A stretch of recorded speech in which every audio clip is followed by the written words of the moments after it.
कहते हैं जो लोग बड़े हैं वो बड़े रहते हैं, ऐसे दुर्वेशों से मिलता है हमारा सिजरा जिनके कदमों में ताज पड़े रहते हैं।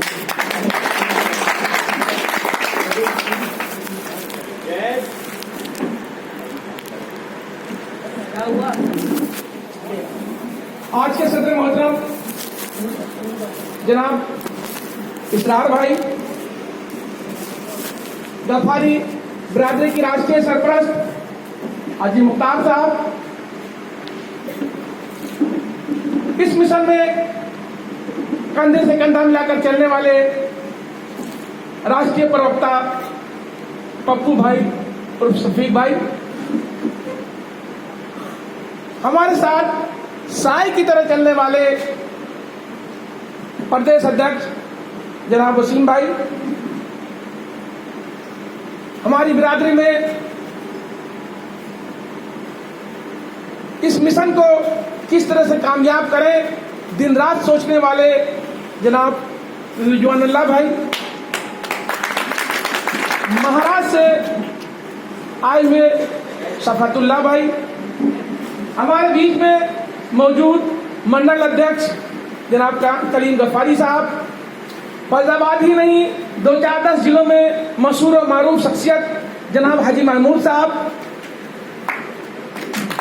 फैजाबाद के नगर अध्यक्ष नौजवान फ़हीम गफारी साहब, हमारी बिरादरी में होनहार और बिरादरी के लिए अपना तन धन न्यौछावर करने वाले जगदीशपुर के नगर अध्यक्ष जनाब शान मोहम्मद साहब, रफीक भाई, शाकिर भाई, सलीम साहब, हमारे सामने बैठे हुए शकील भाई, गुन्नू भाई और तमाम हमारे अजीज और अकारिब, सबसे पहले मैं आप सबका इस बात के लिए शुक्रिया अदा करना चाहता हूं कि आप मेरे या मेरी टीम के कहने पर अपना कीमती वक्त निकालकर यहां आए। हम अपने साथियों की तरफ से आपका शुक्रिया अदा करता हूं और दिल की गहराइयों से आपका शुक्रगुजार हूं। जिस कौम, जिस नस्ल, जिस बिरादरी के सामने अपना कोई नस्बुल आइन नहीं होता, अपना कोई टारगेट नहीं होता, वो कौम, वो नस्ल, वो बिरादरी तरक्की की दौड़ में काफी पीछे रह जाया करती है। और उस कौम, उस बिरादरी, उस नस्ल के लोग, जो नौजवान बच्चे बेराह रवी के शिकार होकर गुमनामी के अंधेरों में गुम हो जाया करते हैं। जिंदा कौमें हालात बदलने का इंतजार नहीं करती, बल्कि आगे बढ़कर खुद हालात बदल दिया करती हैं। जिंदा कौमें अपना लीडर खुद पैदा करती हैं, फिर अपने अंदर सलाहियत बेदार कर हुक्मरानी के जज्बे को पनपाती हैं और उसके बाद अपने बच्चों का मुस्तकबिल ताबनाक कर दिया करती हैं। आज हम या हमारे साथी दूर दराज का सफर तय करके, मशक्कतें उठाकर, अपना कारोबारी नुकसान सह करके आपके बीच में आए हैं, तो इसका यह मतलब नहीं कि उनमें उनका कोई जाति मफाद है, जाति मतलब है या जाति मकसद है। हाजी साहब, हमारा मकसद भी है, हमारा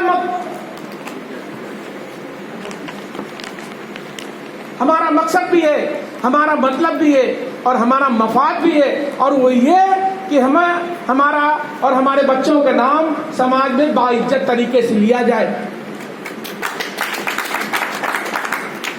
और पूरे हिंदुस्तान में हमारी एक पहचान हो।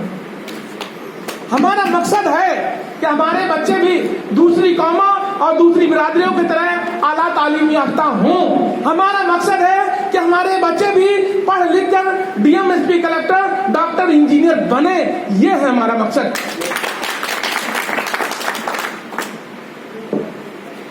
तारीख गवाह है, जब कोई तहरीक जन्म लेती है तो सबसे पहले कोई एक फर्द उठता है, उस फर्द से सबसे पहले उसका खानदान जुड़ता है, फिर उसका कुंबा जुड़ता है, फिर उसका कबीला जिसको बिरादरी कहा जाता है वो जुड़ती है, फिर समाज जुड़ता है। सबसे पहले खानदान, फिर कुंबा, फिर कबीला, फिर बिरादरी जुड़ती है और सबसे आखिर में समाज जुड़ता है। और जब समाज जुड़ जाता है तो तहरीक सक्सेस हो जाती है, कंप्लीट हो जाया करती है। मगर अगर इसमें कोई चैन ढीली रह जाए या टूट जाए तो तहरीक फेल हो जाती है, अनसक्सेस हो जाती है। दूर जाने की जरूरत नहीं। आप डॉक्टर नेल्सन मंडेला को देखें, आप डॉक्टर भीमराव अंबेडकर को देखें, आप काशीराम जी को देखें, आप डॉक्टर जे गुलाम सिंह यादव जी को देखें। उन्होंने अपनी बिरादरी में एक हरारत पैदा की। हम लोग भी अपनी बिरादरी में एक हरारत पैदा करने की कोशिश में लगे हुए हैं। अब अल्लाह कितना कामयाब करता है ये उसकी मर्जी है। चूंकि हमारी बिरादरी में अकड़न जकड़न ऐठन बहुत है और खुद को काबिल समझने वाले लोग बहुत हैं, फिर भी हम लोग अपनों के बीच में जाकर इत्तेहाद और इत्तेफाक पैदा करने की कोशिश में लगे हुए हैं और उसी का नतीजा है कि आज हम आपके सामने हैं। जिनको आता नहीं है कुछ भी जमाने में, बात बात पर वही उंगलियां उठाते हैं। हम और हमारे साथी रिजवानुल्लाह भाई, वसीम भाई, पप्पू भाई और हमारी पूरी टीम इस बात की कोशिश में लगी हुई है कि अपनी नौजवान नस्लों को जीरो से हीरो बना दिया जाए। लेकिन जीरो से हीरो बनाने का कोई आसान काम नहीं। जीरो से हीरो बनना कोई आसान काम नहीं। इसके लिए कुर्बानियां देनी पड़ती हैं, सिस्टम पैदा करना पड़ता है, कुरान की बातों को मानना पड़ता है। कुरान का हुक्म है, कुरान का पहला हुक्म है इकरा, यानी पढ़ो। और आज के मुसलमान, खासकर हमारी बिरादरी, कुरान के पहले हुक्म को ही भूल गई है। जीरो से हीरो बनना कोई आसान काम नहीं। कुर्बानियां देनी होगी, सिस्टम पैदा करना होगा, कुरान की बातों को मानना होगा। जाहिर सी बात है, दूसरी बिरादरियों ने तमाम सिस्टम पैदा किया, कुर्बानियां दी, आज उनके लोग आगे हैं। हमको भी कुर्बानियां देनी होंगी, हमारी बिरादरी को भी कुर्बानी देनी होगी, ताकि हमारे बच्चे भी आगे जा सके। नौजवान नस्लों की अगर आप लोग अपनी सोच बदल लीजिए तो हमारी आने वाली नस्लों की तकदीर बदल जाएगी। बहुत सही।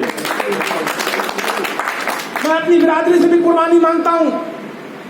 सबसे पहले कुर्बानी, आपस में इत्तेहाद और इत्तेफाक पैदा करो। बगैर इत्तेहाद और इत्तेफाक के कोई तहरीक, कोई तंजीम नहीं चल सकती। कुर्बानी नंबर 2, आप आधी रोटी खाओ, अपने बच्चों को आला तालीम दिलाओ। बगैर तालीम के दुनिया में कोई काम नहीं हो सकता, इसलिए कि एजुकेशन इज ए पावर। अब बगैर पावर के दुनिया नोच खसोट के रख देती है, हेच और हकीर बना देती है। आधी रोटी खाओ, अपने बच्चों को आला तालीम दिलाओ। कुर्बानी नंबर 3, अपने बीच से लीडरशिप पैदा करो, लीडर पैदा करो। हर आदमी अगुवा नहीं हो सकता, मगर जिनके अंदर सलाहियत है उनको आगे करो, ताकि तुम्हारी बातों को सही फोरम पर उठाया जा सके। हदीस कहती है कि मशवरा करो, मशवरा करने के बाद अपना अमीर चुनो और अमीर जो कहे उसकी बातों पर कायम और दायम रहो। अपनी लीडरशिप पैदा करो।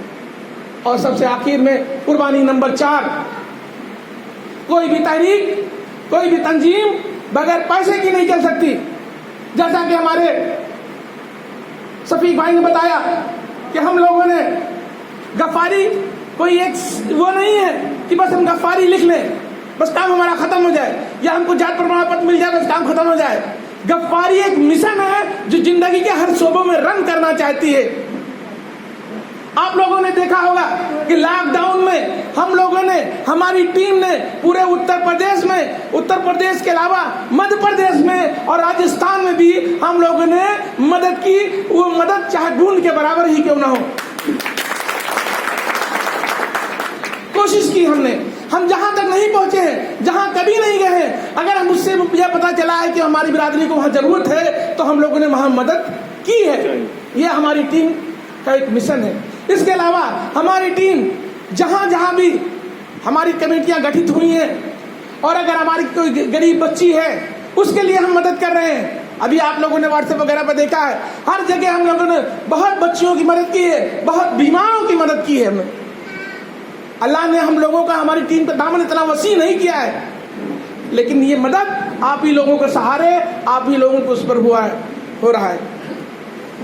बहुत उम्मीद लेकर आया हूं आपके सामने। अपने आने वाली नस्लों को जीरो से हीरो बनाना चाहता हूं। खुदा मेरा हौसला न तोड़िएगा।